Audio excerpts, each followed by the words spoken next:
Sleep paralysis is a condition which only affects a small percent of the population regularly, but could happen to anybody throughout their lifetime.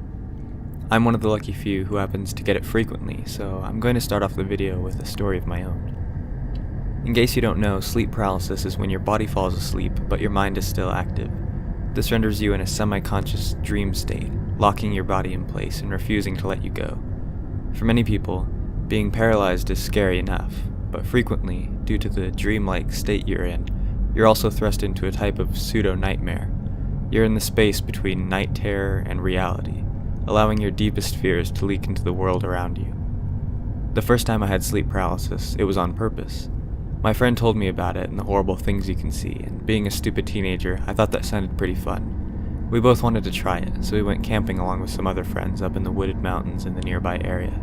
These mountains were actually the site of a massive Native American battle, as cliché as it sounds, and many people have claimed that the woods are heavily haunted, although personally, I don't really believe in that sort of thing. The night we got up there, I did what I was supposed to do and prepared for the worst. At first I didn't think it worked because I was still looking around the tent just fine, although albeit not moving.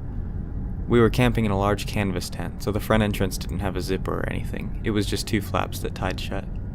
I first noticed something was wrong when I saw the ties to the front flaps coming undone. The flaps opened and closed again. It was at this point I realized I couldn't move at all, or make any sound. I didn't notice anyone come in the tent, but soon I saw a very tall man leaning over me. He was covered from head to toe in blue paint and had black stripes running down his body at different points. His eyes were also painted over with black paint. Except for a piece of leather covering his groin area, he was completely naked. I also want to reiterate that this man was tall, around 7 or 8 feet if I had to guess. He didn't do anything particularly scary, just hovered over me and stared at me for what felt like hours. As far as I can remember, the night ended there. Although I've had many sleep paralysis episodes since then, that was one out of only 2 visual hallucinations I've ever had while paralyzed. The other episodes just keep me from moving and are more annoying than anything now. The fact that the hallucination happened in what was regarded very haunted woods, combined with several other experiences I've had in those woods, and it still makes me shiver to this day when I think about it. On with the stories.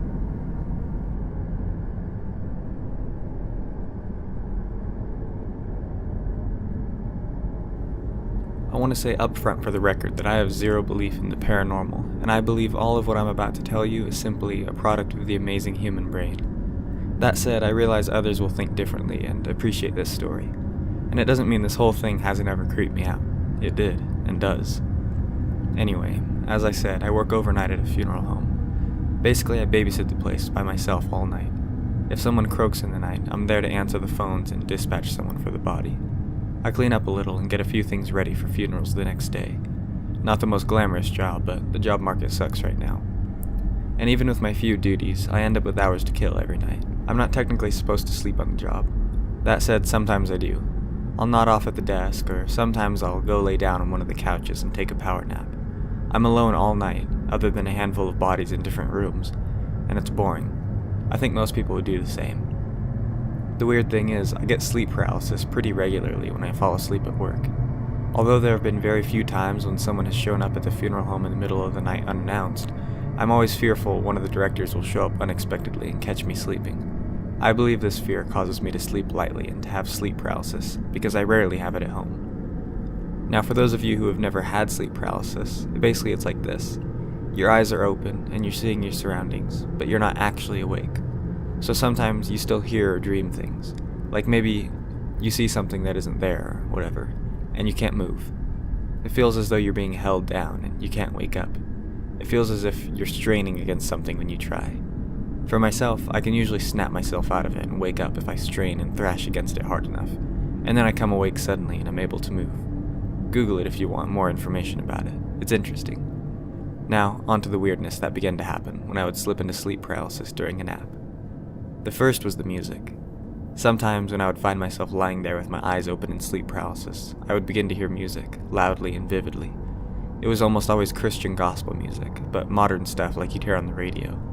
It always sounded like it was coming from inside my skull too, particularly in my mouth area. This sounds stupid, but at one point I began to wonder if I was picking up some AM Christian station in my fillings and was only sensitive enough to hear it while asleep, or maybe when my mouth was hanging open and dried out. I even went so far as to remember one of the lyrics from one of the songs and Google it when I woke up, although it didn't appear to be a real song. Sorry, I don't remember the lyrics anymore. This was months and months ago. Then the weirder things started happening. Sometimes when I'd fall asleep into this sleep paralysis, I would think I heard someone walking toward me from one of the hallways. Fearing that an employee had shown up unexpectedly, I'd always frantically strain against the sleep paralysis and wake up, at which point the sound of the footsteps was gone. After that, I always felt foolish for getting tricked by the dream sounds. This went on for months and months, the music and the footsteps.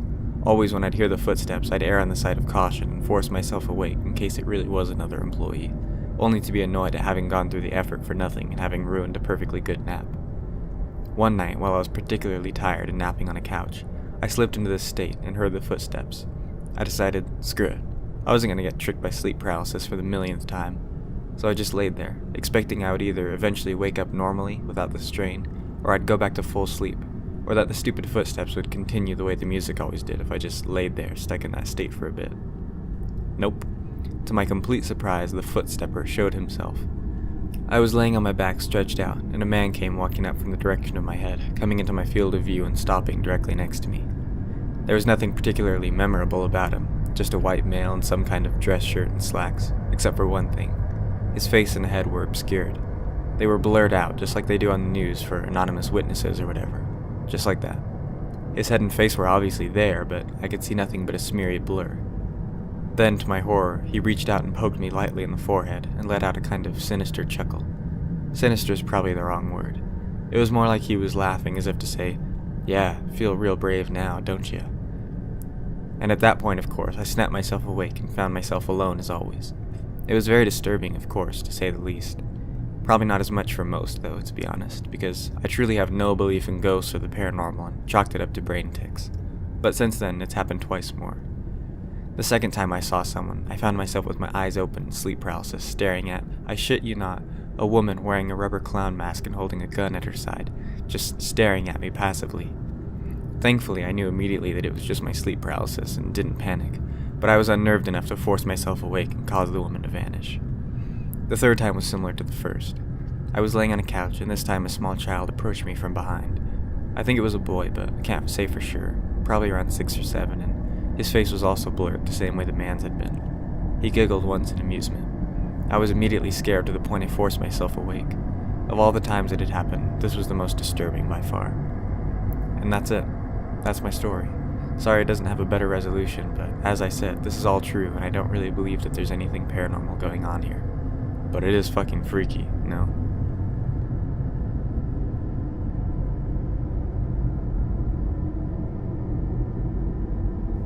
I saw the devil right in front of my face. I heard my brother making moaning sounds from my room and went to investigate. He's always claimed to be haunted by the things he's done. He used to be a gangbanger and did some terrible things years ago and claims he's taunted by demons for it. Last night was the first time I've seen this happen to him. He says almost every night demons hold him down, and he was literally sitting completely motionless, begging to be woken up without moving his lips. I accidentally stopped recording, so the event is split in two. After seeing this, it's pretty easy to understand why some people completely believe sleep paralysis to be the work of something supernatural.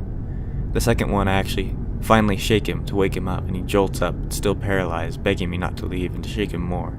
The whole thing's pretty intense.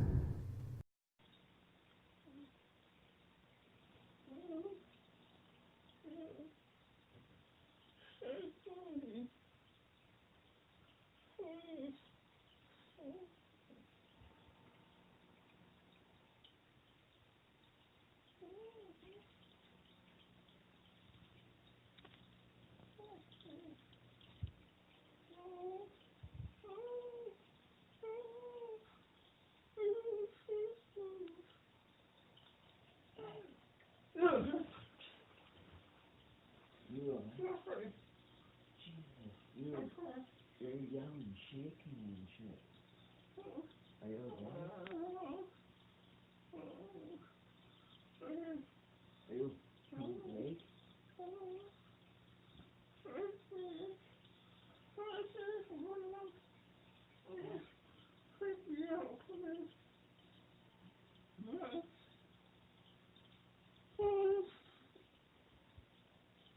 Are you awake?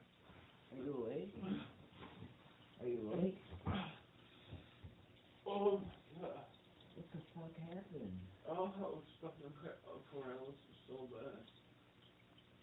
heard you in my room, and then I kept, you were saying help me and shake me, and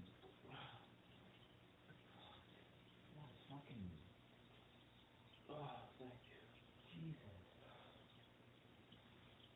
What the hell was happening? I was stuck in paralysis for like 20 minutes God or damn. more. And I thought Dad was next to me. And I was begging him to shake me. And then I thought it was over with. I thought I was dying. As soon as, where's Dad at? He's still sleeping. As soon as Dad was right in front of my face, and that's when I was flipping out and saying, please. I was trying to say, please, you gotta shake me now. I was trying to make my words out. Fucking weird. I could understand you. You were like mumbling, like, help me, but it was super, man, that was really hard to understand it. Oh man, I was like, I've had cycles of sleep paralysis for as long as I can remember, and regularly see two different demons. The hallucinations are visual, auditory, and you can physically feel them at times. They've become more vivid as I've gotten older. One is a tall, dark, hooded figure that always stood at the bottom of my bed. My scariest experience with him was when I woke up one night with sleep paralysis, and the big, spooky, hooded bastard was standing right next to me. His hood was covering his face, but I knew he was watching me, and I knew he was evil. The second one I see is a smallish, gremlin-type creature that's got pointy features and is a browny, green color. He normally appears when I'm on my back and restricts my breathing and speaks in a weird, whispery language. I woke up once and he was crouching in the corner of the ceiling. When I looked at him, he turned his head and looked right at me and smiled. I woke up on my side once and I could hear him behind me, speaking in his freaky language, and then I felt his snake-like tongue going in my ear and making a slithery noise. I can't tell you how glad I am when I found out that there was a scientific explanation for it and that I wasn't actually being haunted. I can't explain how so many people with sleep paralysis see similar demons and how we all just know that the things we are seeing are evil, but it's something I choose not to think about too much for the sake of ever being able to sleep again.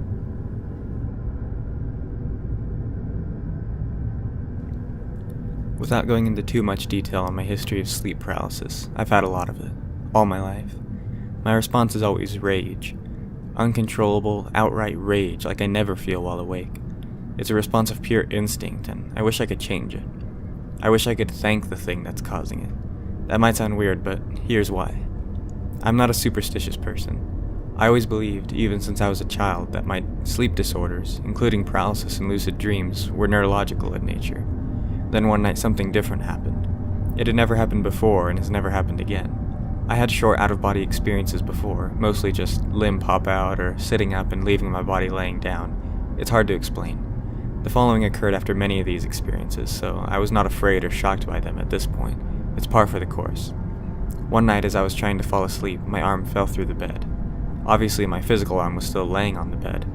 Usually when this happens I just pick my arm up, but this time I got curious. How long would it last? So I started waving my arm around and my shoulder slipped through. This was new and exciting. I moved my fingers around, swung my arm around some more, and got bold. I consciously attempted to push my head through the bed. It worked. But what I saw was nothing. But it was as if something was in fact nothing in this place. I must sound totally bonkers right now. I could feel, though, that there was something, farther away. My fear being exactly zero at this point, and my curiosity impossible to control, I threw caution to the wind and tried to reach out as far as I could for whatever it was I could feel out there. Big mistake. My legs slipped, the rest of my torso slipped, my other arm slipped, and my hips started to fall in. At the very last moment, when my left leg was all that was attached and it was about to go, I realized somehow that what I was reaching for was not a thing I wanted to interact with. There was fear, of an intensity equal to my rage during sleep paralysis. Fear like I've never experienced. At this point I tried to pull back, but there was nothing I could do. I tried to swing my leg back up to smash into my body, but it was stretched down, like being pulled into a void. My other knee slipped. Nothing but my foot ankled down and part of my left hip holding me up at this point. I was pretty sure I was about to be gone, whatever that means. Just at that last second, something reached in, grabbed my shoulder, and yanked me back up, like it was nothing. I can't really explain this properly either. The hand felt solid, powerful, like I was in its natural habitat. It pulled me back with all the difficulty of lifting a cotton ball. I slammed back into my body with a feeling of finality, as if to say, no fucking way I'm letting you fall into that. Directly and immediately into a state of sleep paralysis. This is the one time I just laid there. No fear, no rage, no attempt to move. My instinct said whatever was pinning me down and just saved my ass from something I probably never want to understand. I've continued to have the regular sleep-related issues since that day, and to my shame, I've continued to react as I always do. I rarely have any reasoning ability during my episodes, just running on pure instinct. Think about it. Just for a moment, I'll take a superstitious lane. What would it feel like to have your soul locked into your body so that it couldn't be pulled out? Probably a lot like paralysis. I still wish I could thank it.